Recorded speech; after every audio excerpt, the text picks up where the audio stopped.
course, no one wants to be talked about in a negative light, and I think that's the first step in kind of getting, things right. And to those people I just said, we'll see. I'm just saying.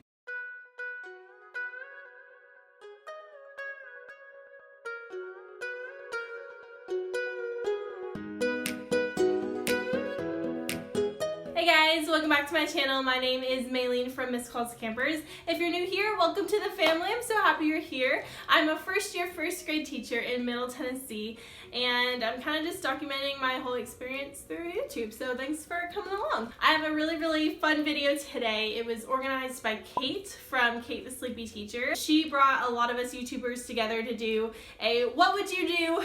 Teacher Edition collaboration. We have Kate from Kate the Sleepy Teacher, CJ from Real Rap with the Reynolds, Maura from Kind Kindergarten, Marie from the Caffeinated Classroom, and Vanessa from My Second Grade Life. So we've got people from kindergarten all the way through high school, so you're going to hear a lot of different perspectives. So how it kind of works is this is a loop video, so after my video you'll watch Kate's video and so on and so forth. But this is an open tag if anybody wanted to do it. It is the What Would You Do? Teacher Edition collaboration. I'll put all the info in the description for you if this is something you would kind of like to share your thoughts on and join the conversation. We'd love to have you.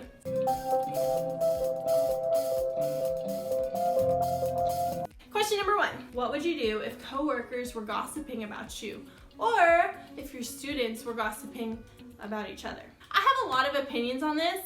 I feel like I could talk myself in circles because gossiping is just something that I feel like everybody is so familiar with. We all have experience with gossiping, and as much as we would like not to gossip, I feel like everybody at some point in their life has gossiped about someone else. I think it's just natural. I think as humans, we're constantly comparing ourselves to other people and looking at other people and seeing what they're doing and talking about that. And I feel like as much hate as gossip gets, it has a really bad rap.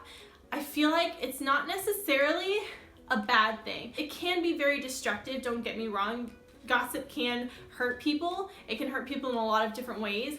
But I feel like the harmless gossip that happens, in our everyday life, I don't feel like it's the worst thing in the world. And of course, no one wants to be talked about in a negative light, but I think it's important to think about the reason people are gossiping, and it's going to be different in every single situation.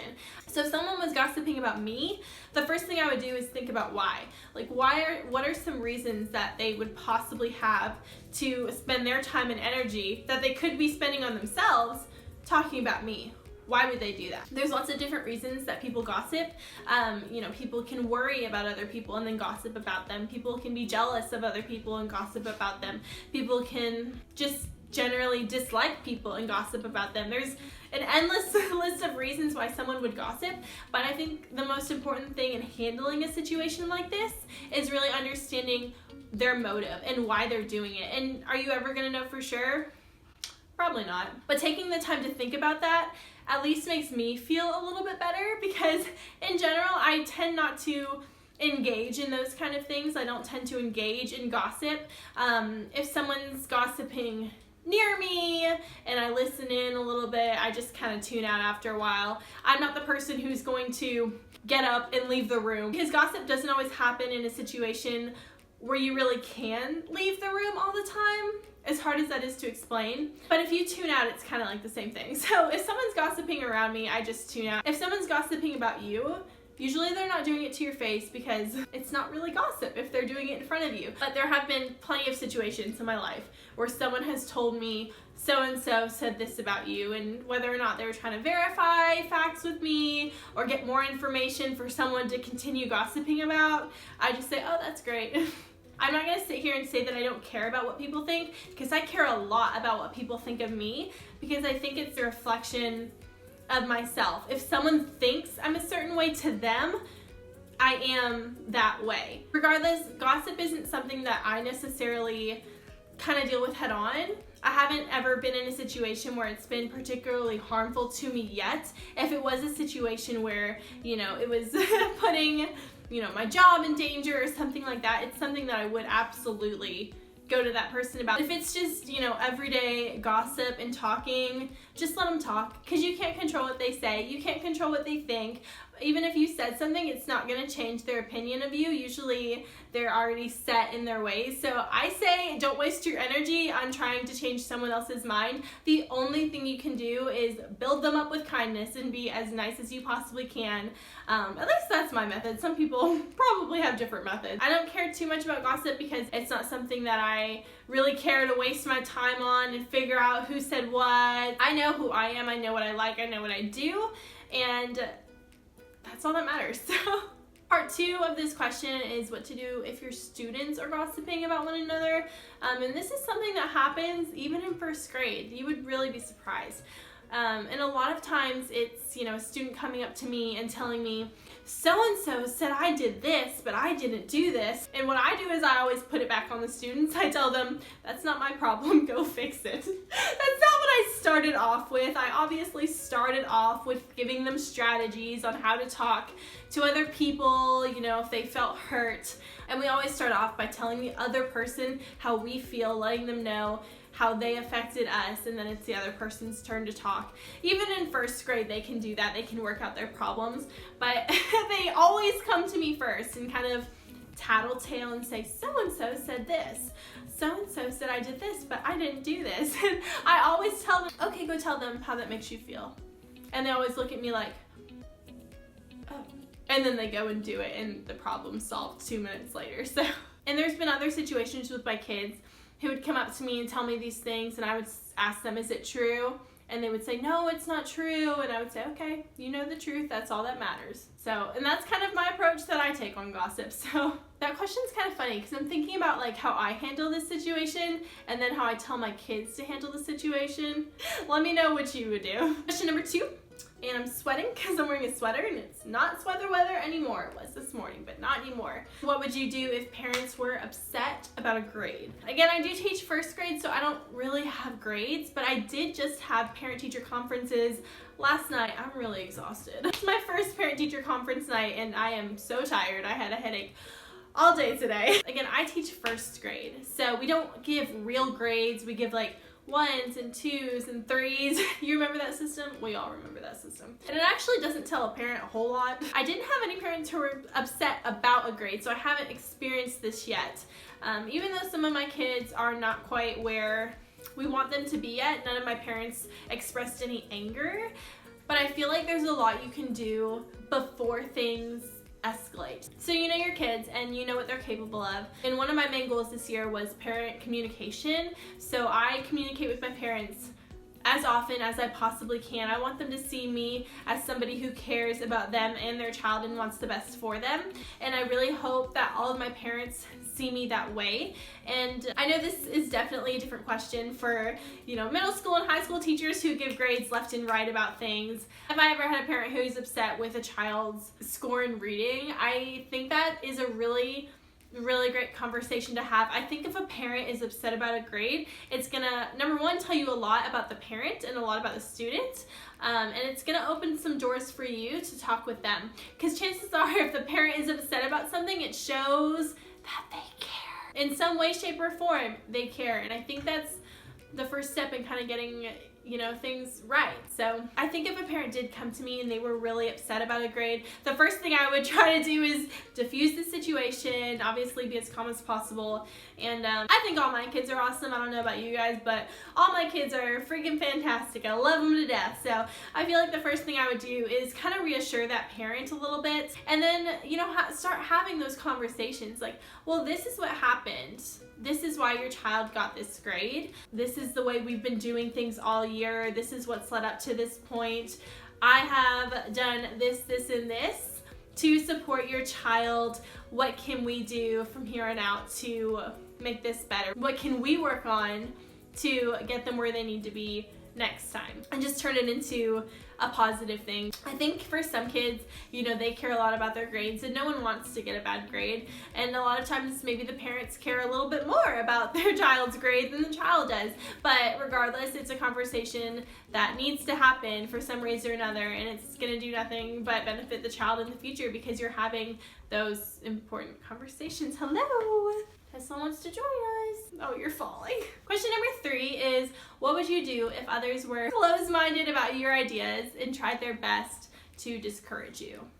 This is something that I kind of feel like I deal with as a first-year teacher, just because I don't have all of the experience to back things up. I'm just going off of what I think might happen and all of these dreams that I have of things that I want to do and achieve in the classroom. So I will be honest with you guys, and I'll tell you that I don't feel like every idea I have is the best idea in the world, but something I've been learning to do is kind of put myself out there. And even if I feel like my idea could crash miserably, I'm trying to at least vocalize them, because before I just wouldn't say anything and I wouldn't even be a part of that conversation about what should we do or how should we do this. Okay, bye. But I'm trying to be more vocal about my ideas. So when people are closed-minded about my ideas, or when I sometimes feel a little bit discouraged, I feel like it's not the worst thing in the world to me, because I'm the kind of person who likes to be challenged, and as much as I hate being put on the spot about things, it is something that's really good to consider. If somebody kind of shoots down your idea, if they give you a reason why, maybe that's something that you can think about, for the future. If they're shutting down your ideas for no reason, that's just an issue they have with themselves, and they probably think they're like a perfectionist or nobody can do things better than them. I haven't run into that. I feel like on my team, they actually want me to be a little bit more open about my things. For example, I make a lot of things for my classroom. I don't always share every single thing I do with the entire team, because I feel like some things I make at the last minute, and even though I think it's a really good thing that I made, I don't want to share it with people because I feel like, oh, they might already have a resource for it, they wouldn't need mine. And some things I do, other people on the team already do, and I don't want people to feel like I'm stepping on their toes. But I had a conversation today with a couple of my teammates, and they were like, no, you should absolutely share those things. So I feel like for me, this is more of like an internal battle. But if someone was closed-minded about an idea that I felt really strongly about, I would just go for it anyway. I'm not the kind of person who, if someone kind of puts me down, just says, okay, I kind of just do it anyway. And one example I'll give is flexible seating. There are a lot of people who, said, oh, I don't know how this flexible seating is going to work. I don't think first graders are going to be able to handle it. And to those people, I just said, we'll see. And it's working out great. So I think that if someone's trying to discourage you, it's a problem that they have with themselves. It definitely comes from somewhere inside of them. Anytime someone is projecting something out to the world, it comes from somewhere inside of them. So that's something really important to remember, because it's not just you who's kind of experiencing this.